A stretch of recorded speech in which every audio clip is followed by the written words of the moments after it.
या hi, this is Vineet and today we are at DAV Pushpanjali. और यहाँ पे पेरेंट्स आए हुए हैं बहुत सारे जिनका 10वीं के बच्चों का पेपर है।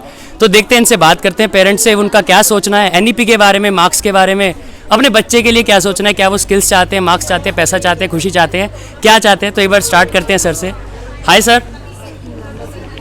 नमस्कार सर। मेरा नाम विनीत है, हम इंटरव्यू ले रहे हैं। तो पहला सवाल है, 10वीं ख़त्म 11वीं शुरू, ठीक है, 10वीं ख़त्म 11वीं शुरू, बेटा आज नहीं पढ़ा तो कैसे बन पाएगा गुरु। तो आपका क्या विचार है, क्या जानना है कि अगर बच्चे ने आज मेहनत नहीं करी 11वीं 12वीं में तो उसकी लाइफ कैसी होने वाली है। देखो, मेरे हिसाब से नंबर्स इतने मैटर नहीं करने चाहिए, जो उसका पैशन है उसको फॉलो करना चाहिए।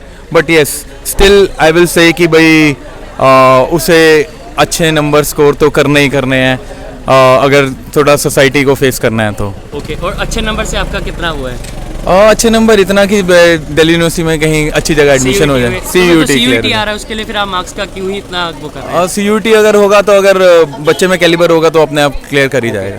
तो कह रहे 80 हो या 90, कह रहे 80 आए या 90, दुनिया फिर भी कहेगी चल वे। तो कहने का अर्थ क्या है कि आपके चाहे 80 आ जाए चाहे आप 90 आ जाए, दुनिया को फर्क नहीं पड़ता। 5 साल बाद आपसे कोई नहीं पूछेगा आपकी डिग्री कौन सी है। सिर्फ एक चीज़ पूछी जाएगी बच्चे से, या आप पूछेंगे तो पूछेंगे कि बेटा खुश कितना है, और दुनिया पूछेगी तो पूछेगी बेटा पैसा कितना है। तो आपका इसके बारे में क्या विचार है? मैं ये कहना चाहूँगा कि अगर बच्चा खुश होगा ज़्यादा और अपने पैशन को फॉलो कर रहा हो, that will be better. That's great. आपको एनईपी के बारे में पता है सर?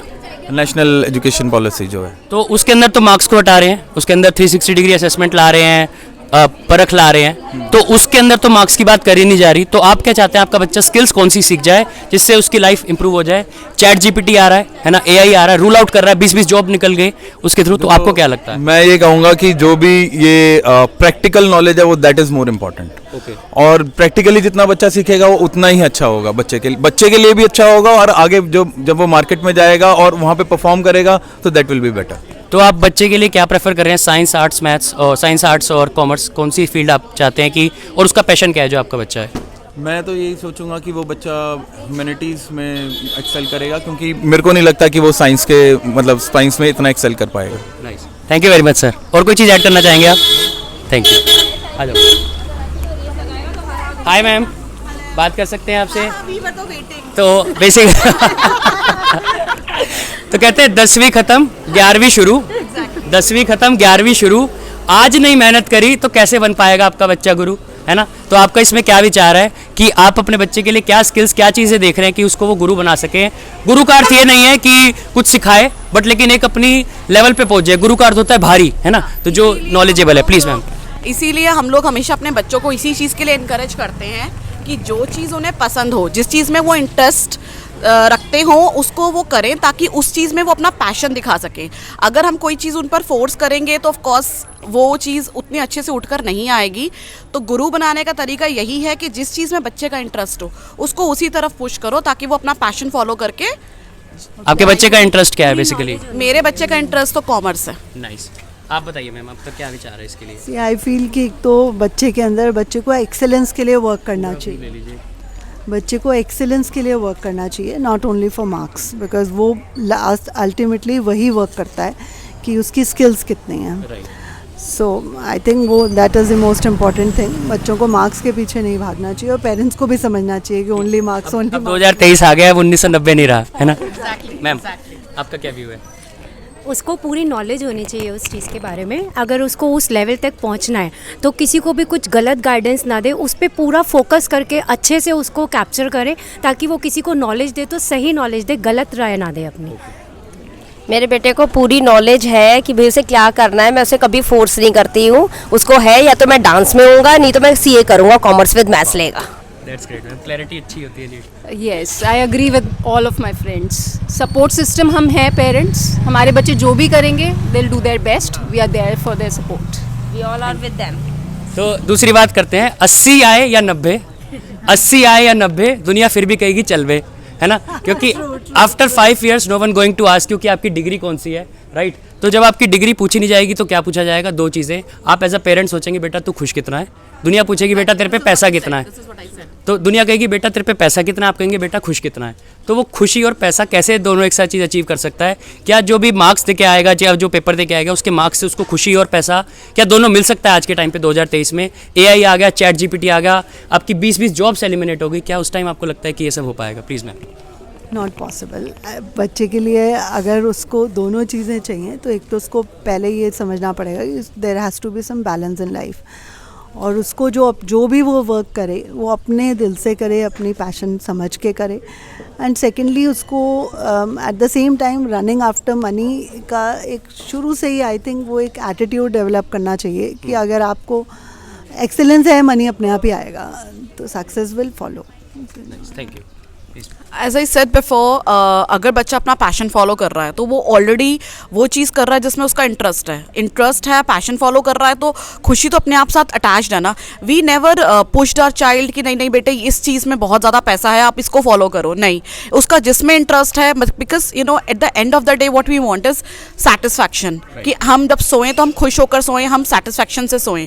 तो देयर इज़ नो पॉइंट कि आप लगे हुए हो एक भीड़ में भागे जा रहे हो, उसमें भागे जा रहे हो, आपको पता ही नहीं आपको एंड में चाहिए क्या है। बैंक बैलेंस पड़ा है, आपका अच्छा रेज हो रहा है, but then you don't have time to spend it. So what I want, but I tell my child is कि आप ऐसी चीज करो बेटा जिसको आप इंजॉय करो। रोज आप जाओ तो आप जितनी खुशी से घर आओ उतनी खुशी से आप काम पर जाओ, कि हम जहाँ जा रहे हैं वो उस जगह को मैं इंजॉय करती हूँ, और मुझे लगता है वो अपने आप एक्सेल करेगी। अगर वो अपना पैशन फॉलो करेगी लाइफ में तो वो अपने आप एक्सेल करेगी।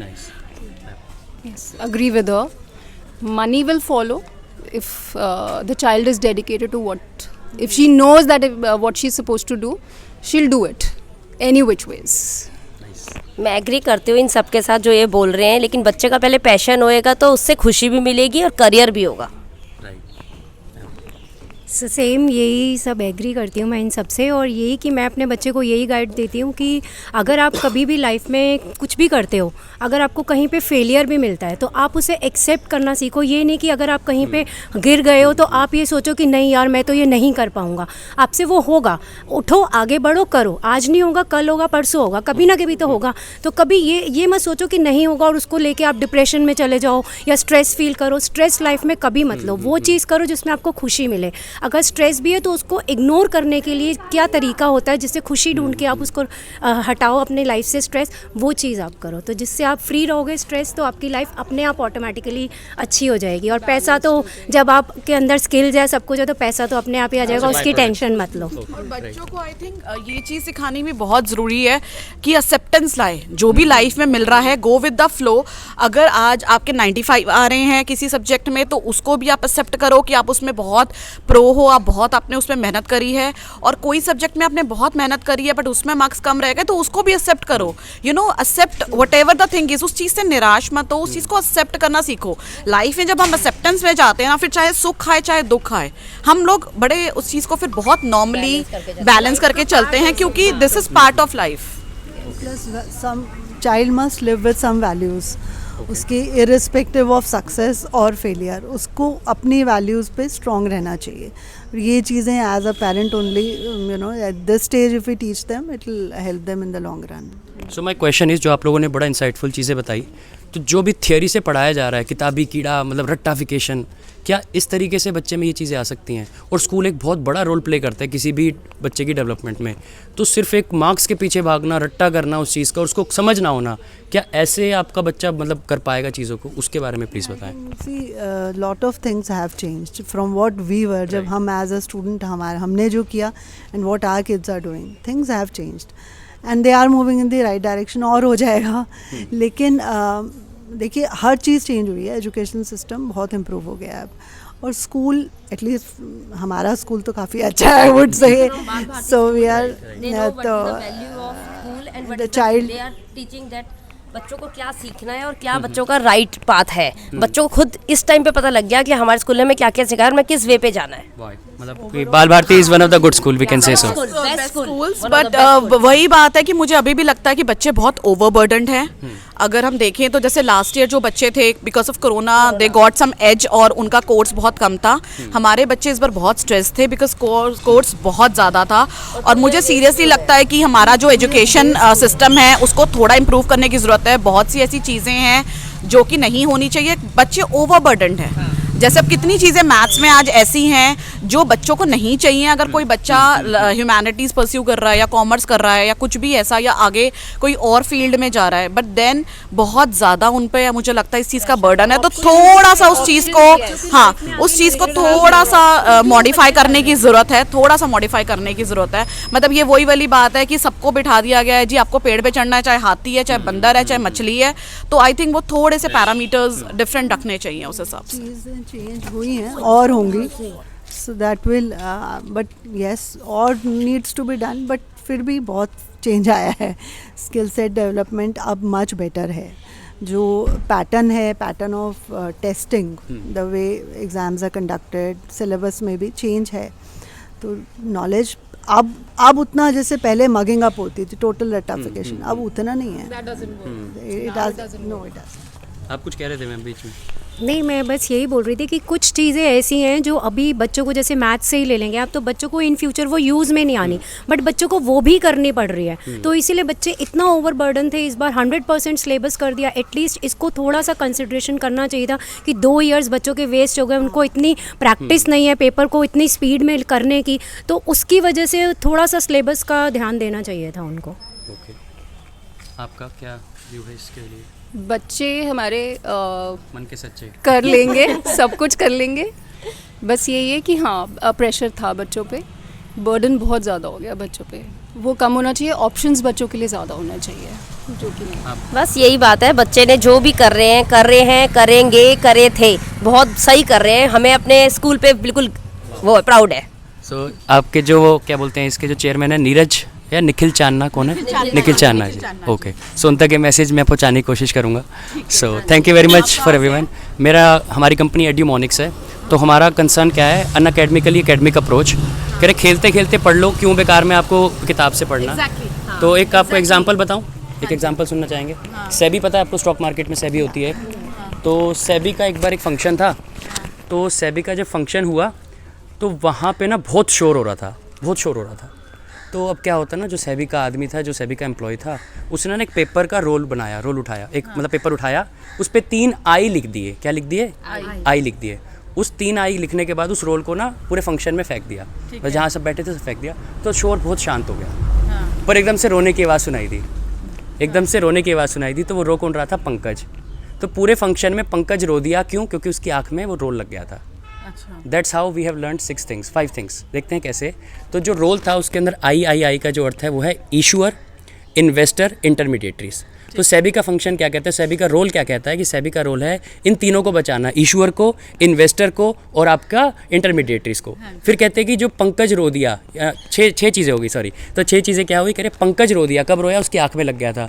फंक्शन क्या होते हैं? फंक्शंस ऑफ सेबी क्या है? पंकज रो दिया, PRD, पंकज रोदिया, प्रोटेक्टिव, रेगुलेटिव, डेवलपमेंट। तो ऐसे करके बच्चा पढ़ता है। ये तो एक जस्ट एक ग्लिम्स है, बच्चा एप्लीकेशन से पढ़ता है। हम कॉमर्स ज़्यादा पढ़ाते हैं, BST पढ़ाते हैं, तो कह रहे हैं एप्लीकेशन से बच्चा पढ़ेगा। आपका बच्चा लाइफ में स्टॉक मार्केट को सीखेगा, आपका बच्चा जो प्रैक्टिकल लाइफ होती है ना उसको सीखेगा, और किताबी ज्ञान 2 मिनट में याद हो जाता है। तो that is what we are trying to achieve with our. And the best part is offline we are at sector 9 Rohini. तो हमारा क्या बहुत इंटरेस्टिंग कंसेप्ट है, बच्चे को वहाँ पढ़ाओ जहाँ पे उसको इच्छा है। स्कूल में ना एक बार उसको लगता है कि स्कूल बोरिंग है, कोचिंग बोरिंग है, तो हमने कोवर्किंग करा है। तो we are doing something very amazing कि बच्चे को बिजनेस पढ़ना है तो बिजनेस जाके पढ़ो ना, बिजनेस की जगह पे आओ। Why you are studying at some coaching और ऐसे प्लेस पे। So this is what we are trying to achieve. Thank you ma'am. Ma'am I just give my pamphlet.